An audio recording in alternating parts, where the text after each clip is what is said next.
सर्वमंगल मांगल्ये शिवे सर्वार्थ साधिके शरण्य त्र्यंबके गौरी नारायणी नमोस्तुते।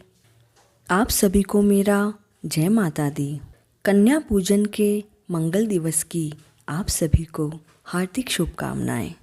नवरात्रि पर्व की अष्टमी व नवमी तिथि को कन्या पूजन का बड़ा विशेष महत्व होता है।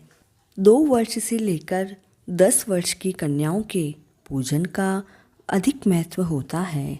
हम प्रतिदिन एक कन्या का भी पूजन कर सकते हैं और इस तरह से भी कुमारी पूजा के क्रम में भागवत के प्रथम खंड के तृतीय स्कंध में यह उल्लेखनीय है कि 2 वर्ष की कन्या कुमारी कही जाती है, जिसके पूजन मात्र से दुखों व दरिद्रता का नाश होता है, धन, आयु एवं बल की वृद्धि होती है और 3 वर्ष की कन्या त्रिमूर्ति कही गई है, जिसकी पूजा मात्र से धर्म, अर्थ, काम की पूर्ति होती है, धन्य धान्य का आगमन और पुत्र पौत्र की वृद्धि होती है। 4 वर्ष की कन्या को कल्याणी स्वरूपा माना गया है, जिसकी पूजा से विद्या, विजय, राज व सुख की प्राप्ति होती है। 5 वर्ष की कन्या कालिका स्वरूपा मानी गई है, जिसके पूजन मात्र से शत्रुओं का नाश होता है। 6 वर्ष की चंडिका मानी गई है, जिसकी पूजा से धन व ऐश्वर्य की प्राप्ति होती है। 7 वर्ष की कन्या को सांभवी स्वरूपा कहा गया है, जिसके पूजन से दुख और दारिद्र्य का नाश होता है। 8 वर्ष की कन्या दुर्गा स्वरूपा होती है, जिसके पूजन से इस लोक के ऐश्वर्य के साथ परलोक में उत्तम गति प्राप्त होती है।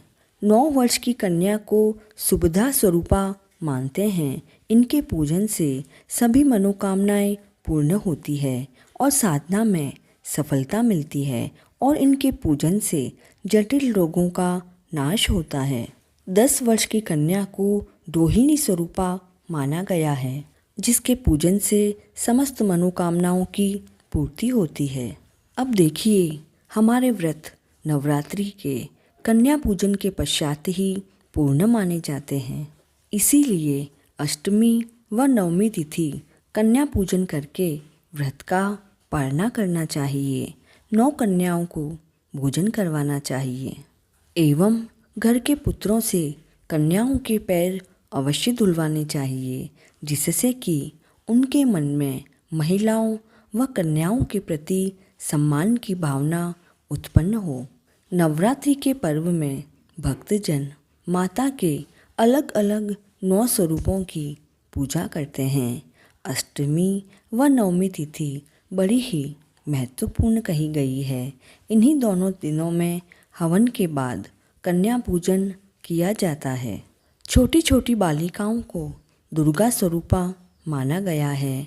मान्यताओं के अनुसार कन्या पूजन करने से सभी मनोकामनाएं पूर्ण होती है। अब देखिए, किसी भी परंपरा व रीति के पीछे कोई ना कोई वजह व कहानी अवश्य ही होती है। तो चलिए जानते हैं कन्या पूजन की पौराणिक कथा। जम्मू कश्मीर के कटरा कस्बे से 2 किलोमीटर दूर हंसाली गांव में माँ वैष्णो देवी के श्रीधर नाम के भक्त रहते थे। श्रीधर के कोई संतान नहीं थी, इसीलिए वे अक्सर दुखी रहते थे। एक बार नवरात्रि में कन्या पूजन के लिए कन्याओं को उन्होंने अपने घर बुलाया।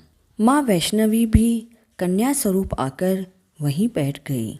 सभी कन्याएं अपने अपने घर पर लौट गई, किंतु माता वैष्णवी वहीं बैठी रही व उन्होंने श्रीधर से कहा कि सभी को भंडारे का निमंत्रण देकर आओ। उस दिव्य स्वरूप कन्या की बात को मानकर श्रीधर ने सभी को भंडारे का निमंत्रण भिजवाया। भंडारे में सभी के साथ छोटी छोटी कन्याएं भी आई। कन्या भोजन करने के बाद अपने अपने घरों में चली गई। यह भंडारा करने के बाद श्रीधर को संतान प्राप्ति हुई। तब से लेकर आज तक नवरात्रि में कन्या पूजन की परंपरा शुरू हो गई थी। जो लोग नवरात्रि में कन्या पूजन करते हैं उनकी सभी मनोकामना पूर्ण होती है और माता का आशीर्वाद सदैव उनके साथ रहता है। हिंदू धर्म के सभी व्रतों व त्योहारों की कथाओं को जानने के लिए please like, share and subscribe this channel. माता दुर्गा का आशीर्वाद हम सभी पर सदैव बना रहे। जय माता दी।